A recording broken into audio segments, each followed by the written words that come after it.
Hey, Crime Salad listeners. Welcome back to another episode of Crime Salad. We're your host. My name's Ashley. And I'm Ricky. And we're so glad that you're here because we are about to dive into the darkest corners of human nature.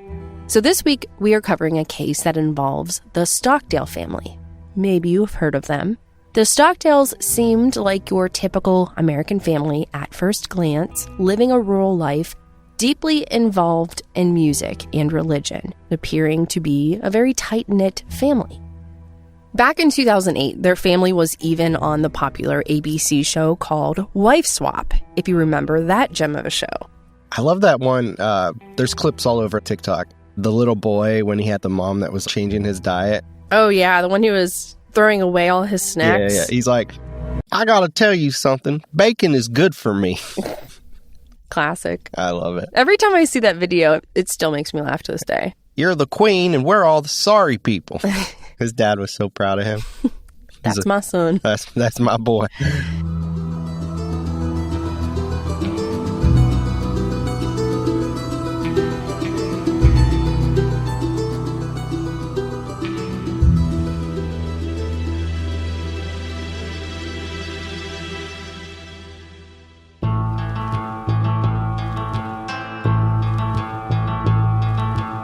Now, the episode of the Stockdales, which we will take a deeper look into in a few, showcased a different way of living from what you may be used to. And watching their family live their normal daily routine would make you think, well, maybe it wouldn't hurt to add a little more structure into your family's lifestyle. But close to a decade after the episode aired, things took a dark and unexpected turn in 2017. This is one of those cases that will stick with you. You know, even when you do your best to shield your kids from the harsh realities of the world, things can still take a turn you never expected. Before getting into the tragic murders that took place inside the Stockdale home, let's begin with who the Stockdales were and what their life was like. Man, you gave me chills. Little goosebumps. Did I for real? No, it took you 10 times to read. No, I'm just kidding. So Tim and Catherine, or Kathy, had this kind of classic college romance story as to how they met. They met while studying agriculture. Both of them were in the same agronomy club. What's agronomy? So in this club, they would have studied soil management and crop production. Oh, sounds smart.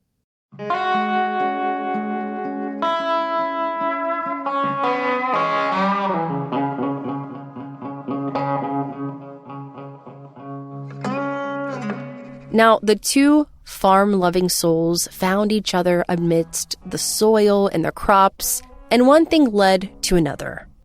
They soon got married in August of 1985, and they had their 4 boys shortly after that. And in 1999, the Stockdales moved to a farm in Bethlehem Township, Ohio, which they called the Stockdale Family Farm. Catherine once said they moved to the country to get the boys away from the city's negative influences like violent language, sexual influences, and drugs. They wanted to raise their kids in a wholesome environment, focusing on farm work and keeping their minds pure. At the Stockdale Family Farm, save away from the hustle of the city and especially away from the negative influences, Calvin, Charles, Jacob, and James seemed to thrive off this life that their parents created for them. Everyone seemed to have a very strong bond.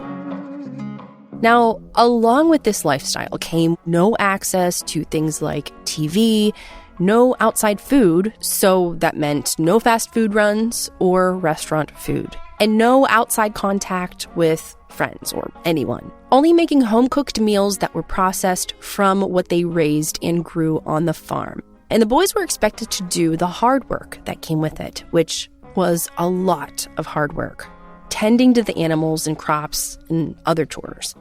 The parents wanted to teach these boys life skills, such as this, to show them that things aren't just handed to them. You have to work hard for what you want, and it has to be done right.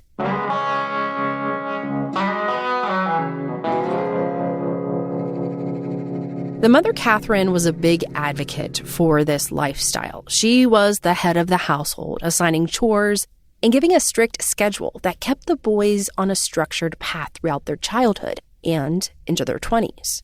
This created a very disciplined household, and she even spent time to homeschool the 4 boys, still keeping that strict schedule and plan for success.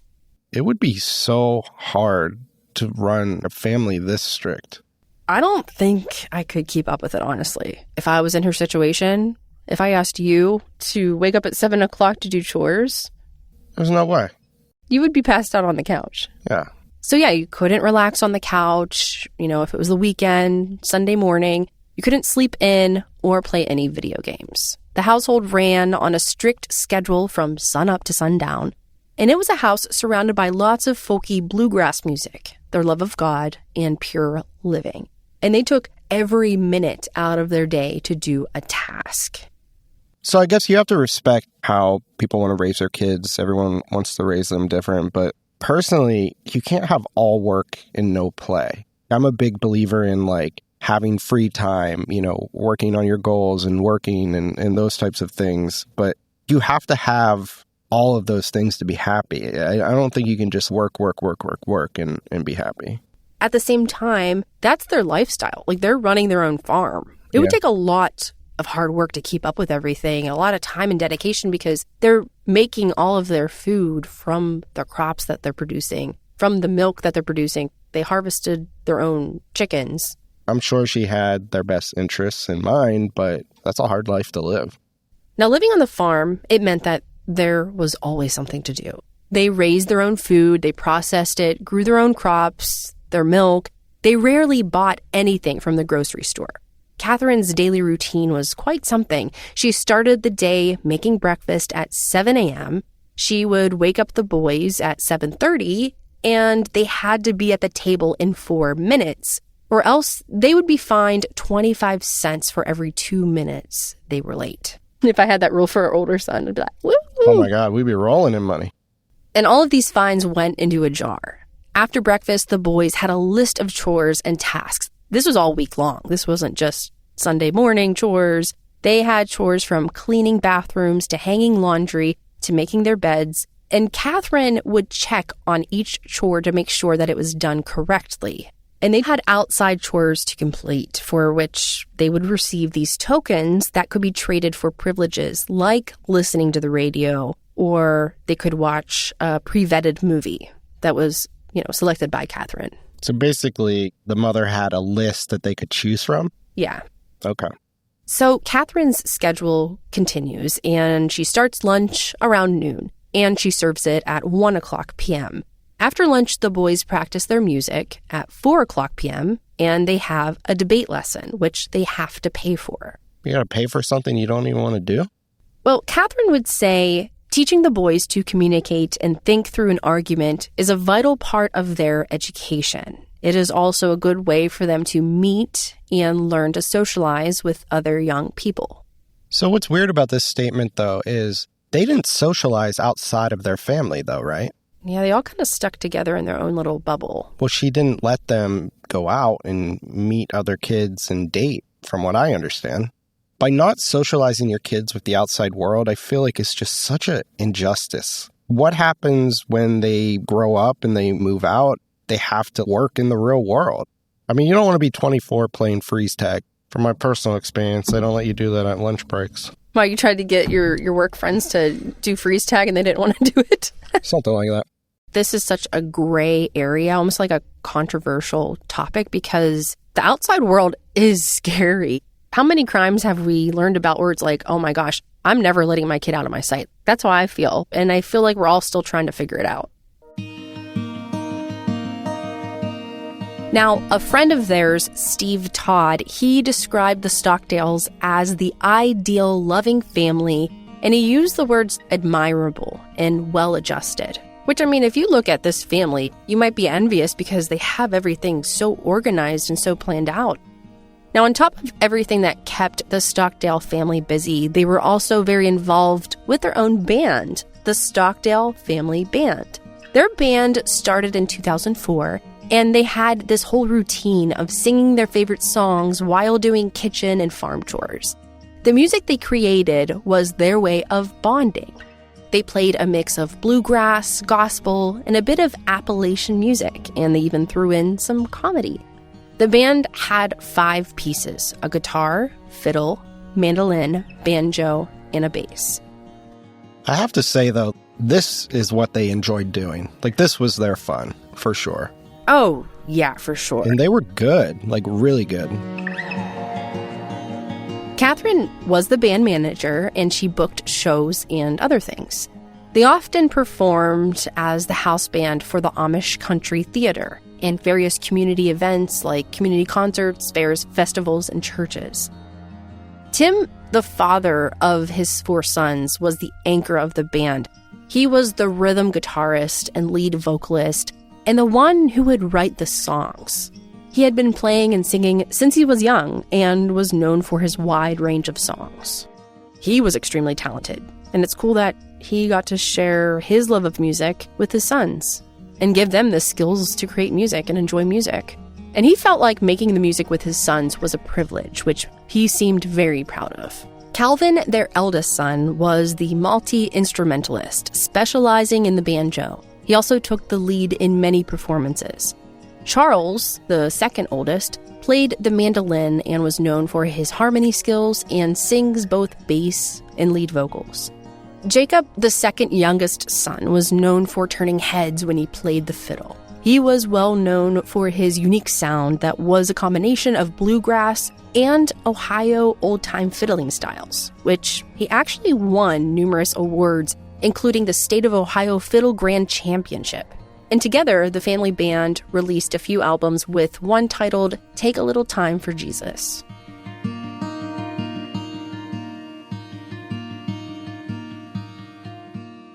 I wonder if he ever did Devil Went Down to Georgia. The devil went down to Georgia. He was looking for a soul to steal. He was in a bind. He was way behind. He was looking for... Wow, that was damn good. I know all the words to that song. Really, he would.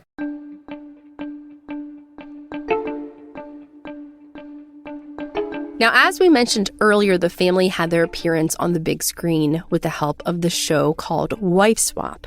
For those of you who might not remember or might not know of this show, it was more of a social experiment. It was about 2 wives from different families swapping lives for 2 weeks. And they usually both had vastly different backgrounds.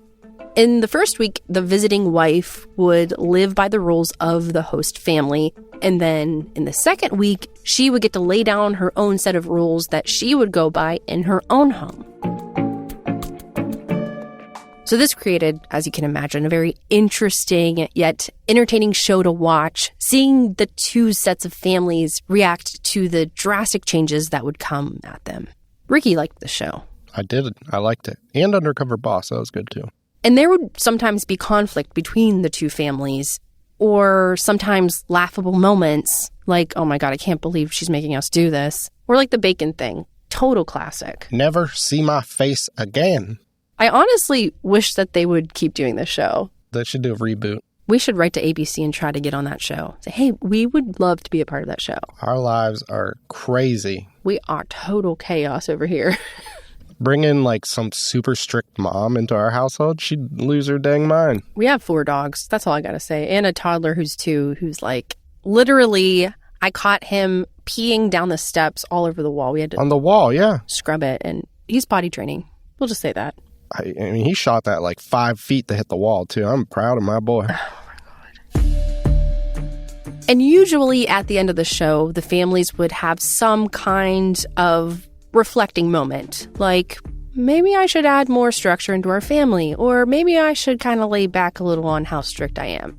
So ABC Wife Swap, they were looking for exactly what the Stockdale family was, and when they came upon them, they had to have them on the show. They were looking for a family who was into bluegrass music and had a strong faith. Perfect, right? At the time of this episode, Catherine was aged 44 and Tim was 48. And they had their 4 boys, Calvin, who was 19, Charles was 16, Jacob was 15, and their youngest son, James, who was 11 at the time. were all living at their family farm in Ohio when Catherine Stockdale switched mom roles with Lori Tonkovic, who was living with her family in Illinois and whose family's life was the complete opposite of the Stockdales. And at first, Catherine and Tim were reluctant to be on the show, but their children were very interested in it, and somehow they agreed to it, even though it was out of their lifestyle. To be honest, they don't really watch TV. That was probably like, wow, we're going to be Hollywood famous. And they have this band. Could it have been... PR move, yeah. Yeah, like, hey, I want to get our band out there. So the two families both gave a family manual. Here are a few of the highlights from the Stockdale family. Our motto is, it might be a hard life, but it's a good life. We live very traditional rules in this household. I stay home and take care of the cooking, cleaning, teaching our boys, and managing the family band. Tim, my husband, runs the farm with the boys and has a regular full-time job delivering animal nutrients to farms across the state. I am completely involved in my children's lives. I stay at home so that I can shape the way they grow up and how they are influenced. It is important for children to have boundaries. They will have to live in a world that has rules, and if they don't comply now, they're going to have a harder time later in life. It is important to be a parent first and foremost when you have children. Children are not independent people and need to be directed and guided through life. We create a safe, nurturing environment for the boys to grow up in. The first role of this house is to obey your parents. Teaching the boys respect is vital in this modern world, where so many children disrespect adults. We don't tolerate any of the boys hurting each other physically or verbally and insist that if they make a mess, they clean it up. We are raising our family on a homestead where we live simply and grow our own food. We have found the combination of farm work, books, and music, combined with wholesome food and a nurturing family environment to be a great foundation to raise children. This life is definitely not the easiest, but it is certainly the most rewarding. And quite opposite from the Stockdales. Here's a few things that came from the Tonkovic family manual. We're laid-back parents. I believe life experiences are the most important thing to shape our children. If I sheltered my kids and kept them from the world, I would be doing them a disservice. I think that a parent who micromanages everything their kids do and shelters them is awful because the kids aren't prepared for real life. The closest thing we have to house rules are for the kids to make sure none of their friends park in the driveway and that we have no tolerance for drinking and driving. We don't discipline our children because they don't listen to anything we say, and grounding doesn't work because they're too old. I consider my children's friends to be our friends as well. It's all about the open door policy that John and I have here in the house. We want to create a place where kids are free to be whomever they want. You get the idea. Very laid back, the complete opposite of the Stockdales. So during the swap, Lori introduced the Stockdale boys to video games, TV, and junk food, which would be absolutely forbidden. During the show, Jacob ran outside the house crying when Lori offered them to play video games. And he was worried because his mom and dad would tell him to burn in hell if he ever did such a thing. As far as the two older boys, Calvin and Charles, they had a chance to go on a date for the first time, which would also be against the rules. Honestly, I kind of felt bad for him. Like, he truly believed playing video games would send him to hell. He's almost brainwashed. He broke down in tears. Yeah. And it was hard to see. And Lori, in this episode, even broke down in tears herself, thinking like, oh my goodness, these poor kids going through this strict life. Yeah, she was shocked with how they were living. Yeah, and who knows what they didn't show on camera. We don't know. Yeah, could have been worse. And also, you have to remember, the oldest was 19, and he had never been on a date before. It was against his parents' rules completely. You're a young adult who's never got to leave the house. But they didn't want to even. They have these morals and everything instilled in them. They were apprehensive to even go on the date. But I thought it was kind of cool, like, when they actually went on the date, like, how much they opened up to it. They really seemed to enjoy the chance of freedom for once when Lori came into the picture. Lori's son was an aspiring rapper. So since the family was into music, she wanted them to have a chance to write their own song. They seemed to really have fun with this experience. And if you would like to watch this episode, you totally should, because it just gives you a look into their lives before any crimes happened. It's on Hulu, and it was aired on April 23rd, 2008 on ABC. And just look for the last names, the Stockdales and the Tonkovics. I liked it because it was uninfluenced by the crime narrative, because it came out before it. Like when you watch a true crime documentary or something, it's very framed in that way. This was cool to see the pure form of the family. There was a lot of innocence in the family. You would never, ever think that anyone would harm anyone in this family. Like they were a team, a true, tight-knit family.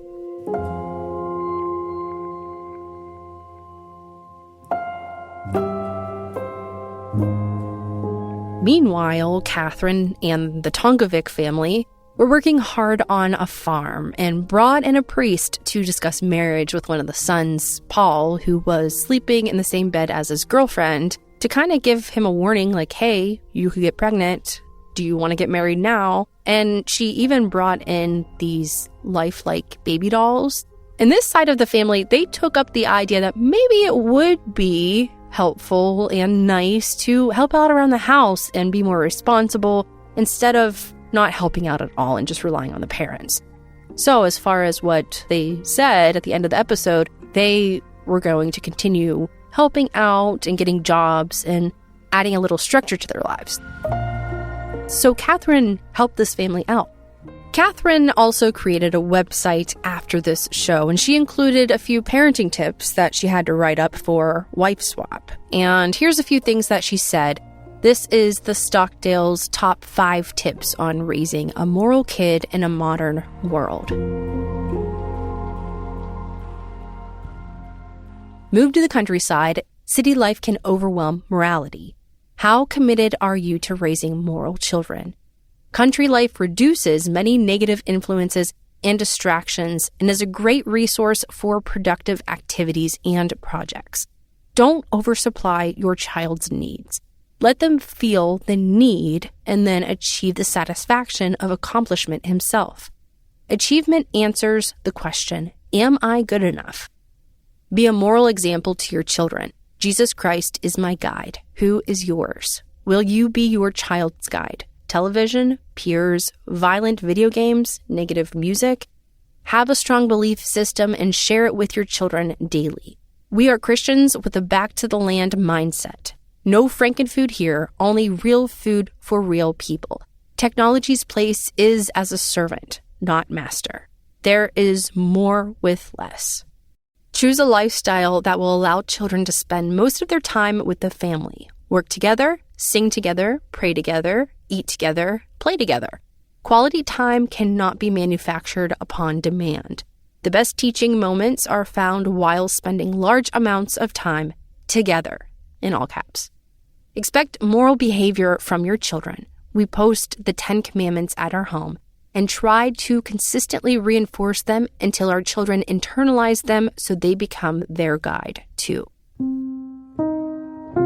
The youngest member of the family, James, enjoyed talking to people, and he grew to be the tallest member of his family about 10 years after the episode aired on television.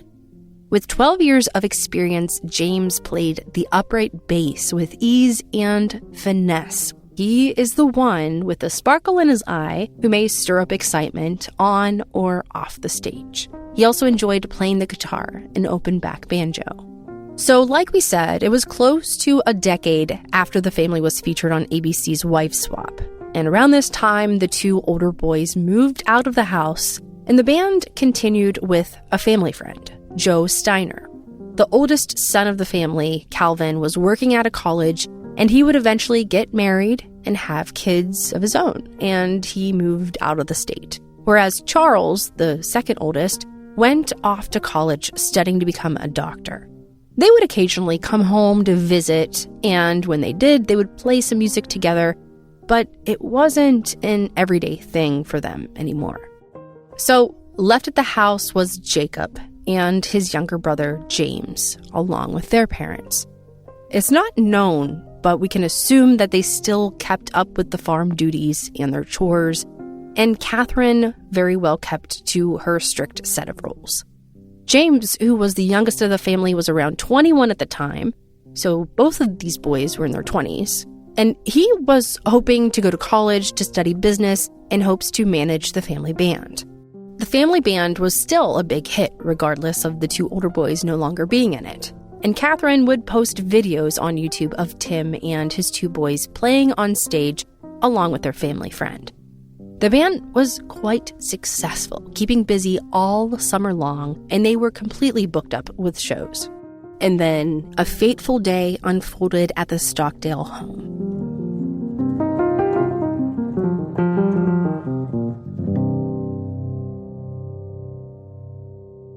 On June 15th, 2017, at 4:36 p.m., a hang-up call was made to 911 from their residence, marking the first time police ever received a call from the Stockdale household.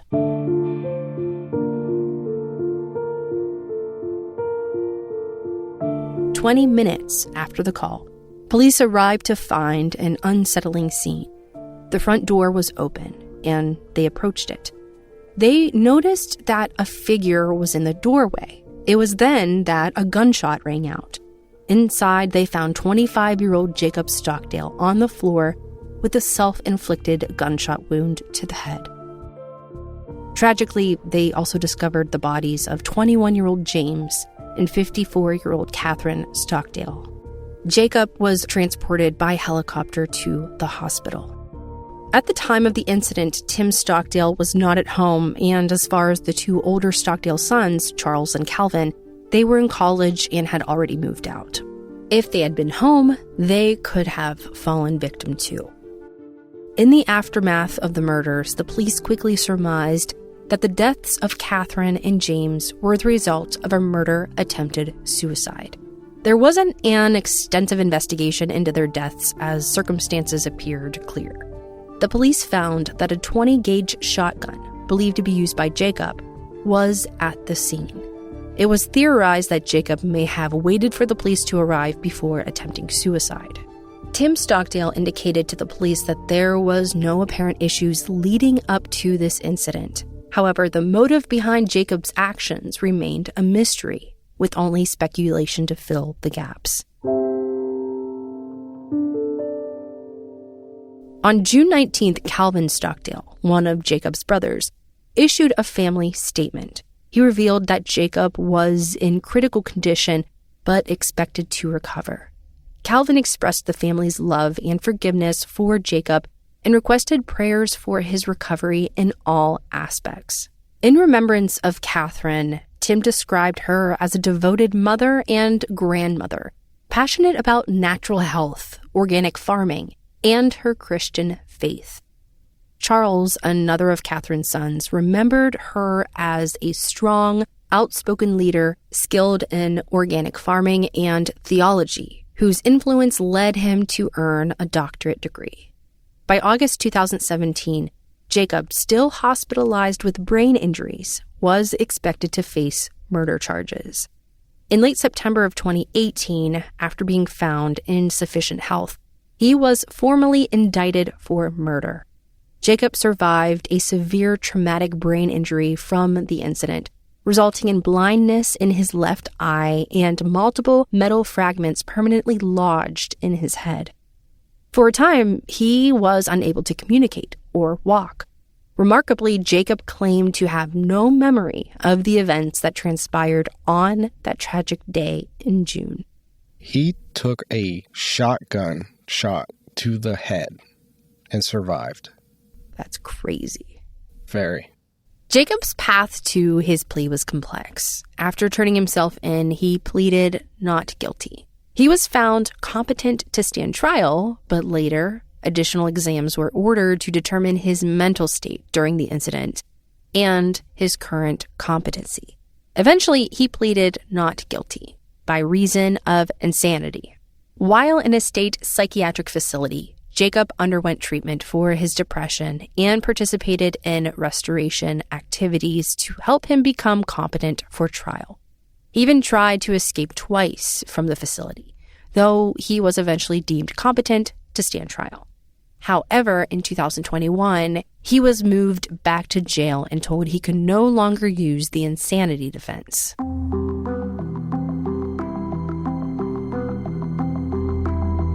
In April of 2021, Jacob, then 28 years old, pleaded guilty to the murders of his mother and brother. He was sentenced to 30 years in prison, 15 years for each murder, to be served consecutively. The family, including his father Tim, wrote letters asking for leniency, but the judge had to prioritize public safety. Tim's statement read by the prosecution reflected on the loss of Catherine and the talents and aspirations that James had. A family member wrote about forgiveness, believing that Catherine and James would have forgiven Jacob. Now, as for Jacob, he didn't make a statement during his sentencing. His attorney noted the family's support and forgiveness for Jacob's actions. There was an interview done with Lori Tonkovic. If you remember, that's the other mom during Wife Swap. And during this interview, she speculated that the extreme strictness and lack of freedom in the Stockdale household may have contributed to Jacob's mental state and ultimately led him to commit the murders. So although his reactions are all speculation, it does make you wonder if there was dangers brewing inside this extremely restrictive upbringing. So one thing about this case that puzzles me, was he meaning to kill his whole family, or was this some psychotic episode where he just freaked out and killed his mom and James, his younger brother, just because they were there? It's just so out of character. And I know they're older than when he was actually in the show, so a lot could change, but it just seems so out of character. Yeah, I wonder what he was thinking at the time. Like you said, was he just trying to completely end this restrictive life? Because, I mean, at this time he was around 20 years old. Or did something maybe happen, like an argument or something? Yeah. Did something happen for Jacob to react? Right. We'll never know, because the only ones that were there were Jacob, his mother, and James. But what doesn't make sense to me is if it were something like that, it would be mother specific. Like, why kill James? Again, we don't know what happened, but James is a victim too, right? If it's something where the lifestyle is holding them back from the life they want to live, or they're extremely unhappy, why kill the other victim, your brother? That kind of makes me think that it was just this outburst. And he says he doesn't remember what happened at the time because maybe he's like, was in this weird state of mind. It's hard too, because the only comparison that we have is the Wife Swap episode. But he was, like 14 years old at the time. Mm-hmm. Huge age difference. So we don't know, like, if he changed or whatever. But, like his father Tim said, there was no warning signs leading up to this. Well, that's what they said. That's what they said. They're also a super private family. Yeah. But the other comparison that we have is him in court. And I remember specifically in some of the videos we watched, the judge asked him, like, what is your name? Do you know where you are? Mm-hmm. He didn't reply in some of them. And then it would cut to the next day where he actually replied. So it was like, okay, we can actually do this in court. Mm-hmm. So you don't have a good comparison between the two because he's a very altered version of himself after the failed suicide. If I had to assume either something happened or with what Ms. Tonkovic was talking about, with the strictness of the household, maybe he just had enough of it. Doesn't make it right, but I guess we'll never know. So as of now, Jacob Stockdale is serving his sentence at the Chillicothe Correctional Institute in Ohio. He won't be eligible for parole until September of 2048, when he'll be 56 years old. It's a somber ending to such a tumultuous story. As for the rest of the Stockdale family, they seem to be doing their best to move forward. Tim, the father, continues to express his thoughts and beliefs on social media, focusing on his life and religion and bluegrass music. There were a few YouTube videos that they posted of the two older boys playing music. One in particular is a Christmas song, I'm assuming that they wrote, and they're playing it together with their dad, Tim, and their kids. It seems like they decided to create a less strict home for them.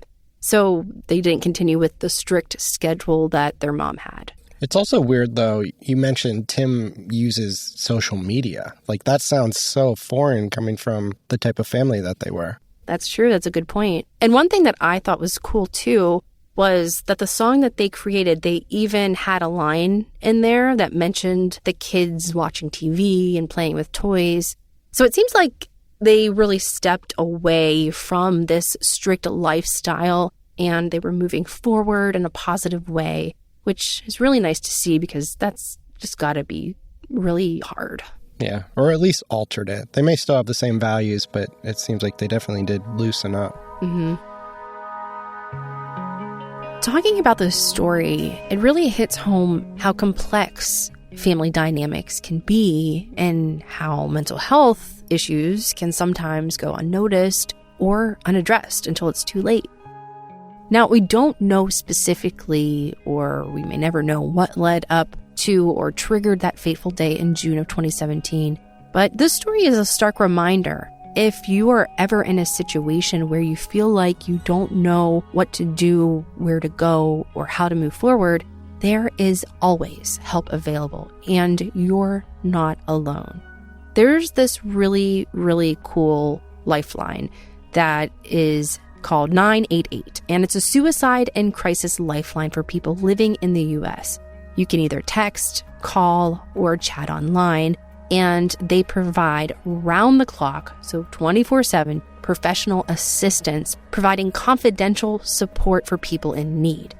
It also provides valuable resources for both prevention and crisis situations, catering to both individuals and their loved ones.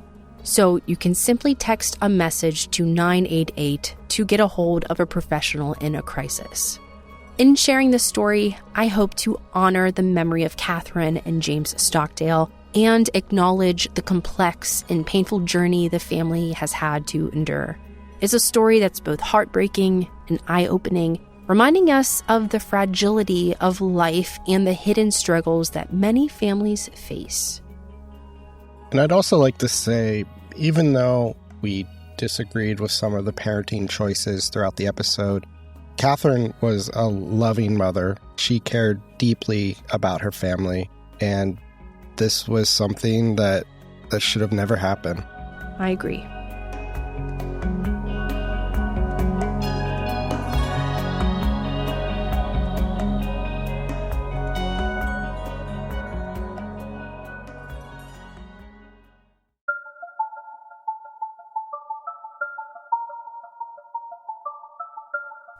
Thank you all so much for tuning into this week's episode.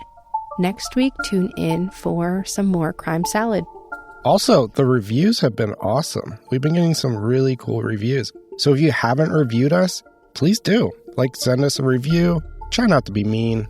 We're very sensitive people over here. Very fragile. Handle us with care. No, but thanks to everyone who's listening. Thanks to everyone who's been reaching out on Instagram. I want to throw out a little hint here. I think we're going to do a limited merch drop soon. Once we figure that out.